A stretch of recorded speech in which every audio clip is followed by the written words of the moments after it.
like fun. Like Yeah, I feel like fun. the best years of my life was growing up as a child in the 7th Ward, because like I said, everybody was family. Yeah. People looked all kind of ways. You didn't know if somebody was white, yeah, or if they was just bright.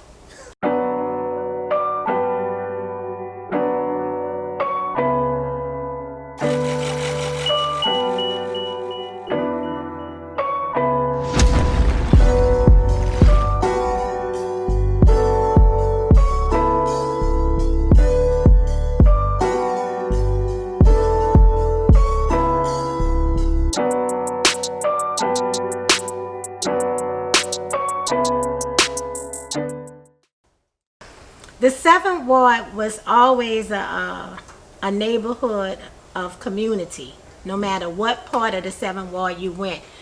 I'm from the middle of the 7th Ward, St. Anthony, between Roman and Prier. Then I had cousins from across the front. We used to call it front of town. That's where the Circle Food Store is at. Yeah. And then I had cousins from back of town. That's St. Aug and Epiphany side. So we were in the middle of that. But everybody in the 7th Ward was like family. The village really raised the children. We could not be disrespectful to elders. Our parents were not going to defend us if we were disrespectful to elders.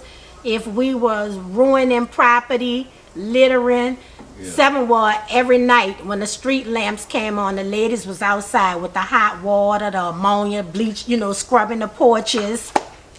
Real family. Mannie's dad, he rode around when he wasn't at different clubs DJing, and he had records, and he could stop in your neighborhood, and that was like a block party before a block party. Yeah, the 7th Ward, it was really, really like fun. Like I feel like the best years of my life was growing up as a child in the 7th Ward, because like I said, everybody was family. Yeah. People looked all kind of ways. You didn't know if somebody was white, or if they was just bright. you didn't know unless you asked them, or sometimes tried to dig deep into like last names. Yeah. But it was a fun place, It was a place of community, and our house was like the juke joint house of the 7th Ward. Used to be in that. Fridays and Saturdays, we barbecued and broiled seafood and played cards and sold food and drinks, and that's the way our house was. And our house had been like that from like the late 40s all the way until 1993. It was a juke joint all them years. The boom, boom, boom. We really had the boom, boom, boom. So when did it do? Okay, so we talked about the 7th a little bit. So okay, let's go back to you and Mannie's relationship. Y'all say y'all around the corner from each other. So we come up together. We are like real family. But DJ Wap had a cousin that came from Queens. Okay. And his name was Denzel. And he brought mixtapes back from New York. He was an MC, and he really encouraged Mannie and Watt to start this crew. So they started a crew called New York Incorporated. I remember that, yeah, okay, yeah. They used to give dances and parties everywhere. One of the hot spots was the Pentagon on AP Road. They started renting that space out. So as teens, we would go there. We had a lot of little places to go to as teenagers. I feel sorry for the young people now because we had a lot of things to do. As teens. Yeah. So we would go to the Pentagon, and one night they was like, we're looking for an MC. I want to know, can any of y'all rap? So my cousins was like, go, Mia, go.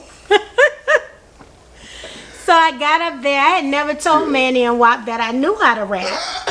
I got up there and rapped. Mannie was like, you want to be with us?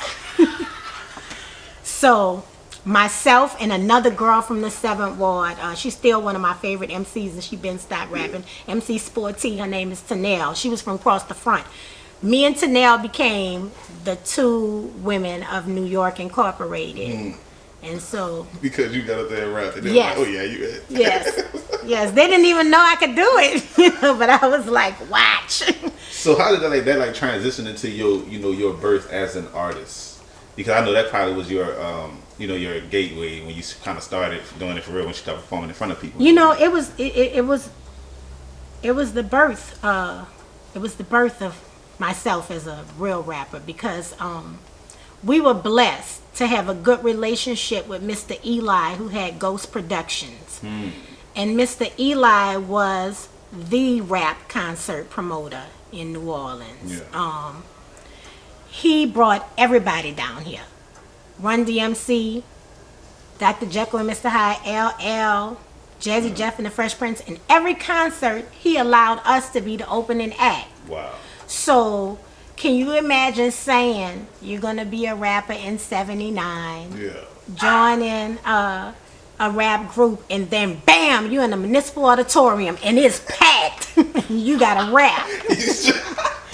So, like that. Yes, it was like that. And we opened up for everybody that came. Yeah. On top of that, Denny was always negotiating deals with someone. Like, for instance, once we had the LA Dream Team. It was a song, Ladies and Gentlemen. It was like a big song. Yeah. And the place is a church now on Claiborne, but it used to be called 3P's Skating Ring. And we used to skate there. But then they would make everybody get off the floor, and it was this big open space, and they would have concerts. So we opened up for Dougie Fresh and Slick Rick and the LA Dream Team.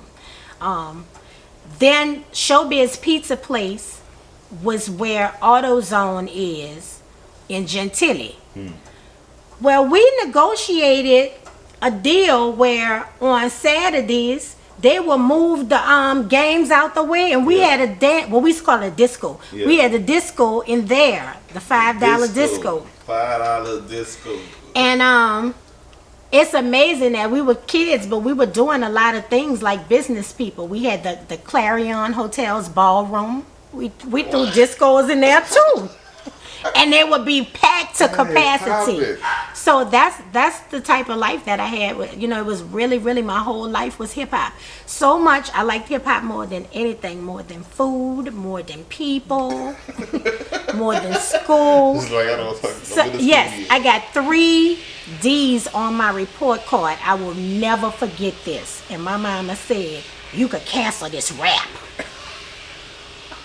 You ain't doing no more rapping." Well, we had a concert. My mom and dad went to sleep. I snuck out the window. I went to Roman Street. That's where Denny and Mannie and them was in a car. Now, I lied to Denny and didn't even tell him that I was punished. Let's get that straight. Didn't tell this man. No, this man had nothing to do with this. I jumped in the car. Boom, we gone. One of my uncles was going to the concert and he saw me.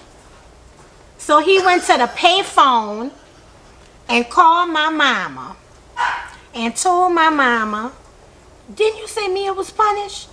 You say her report card was bad, right?" "Well, girl, she is at the auditorium." Honey, my mom was a dread. My dad was a dead dreadlocks before anybody had dreadlocks in the 70s. Yeah.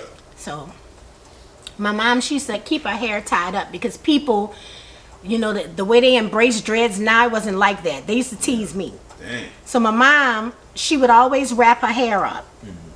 Well, since I was bad, she came in full lioness. My mother had hazel eyes and wild red dreadlocks. Look, we had a Schaub Nova. We had a 1978 green Nova. It was so nice. But then my dad used to pick up trash on a spare job. So he had a truck, like a Sanford and Son. Yeah. They came in a truck to get me. Because, see, you got to understand, my rap name was Polo B. I used to be shy. And so what was going on was, for me, it was like, you know, my clothes, my image was everything. Well, here come my mama with the wild hair, the pickup, and I hear her saying, "Where is my daughter? I'm looking for Mia." Well, nobody knew no Mia. They knew Polo B. Mia! Well, I heard her. right when we was coming off the stage. Get your ass in the... Yeah, and we brought the truck. That's what she said. And get your ass in the truck. I told you you're punished.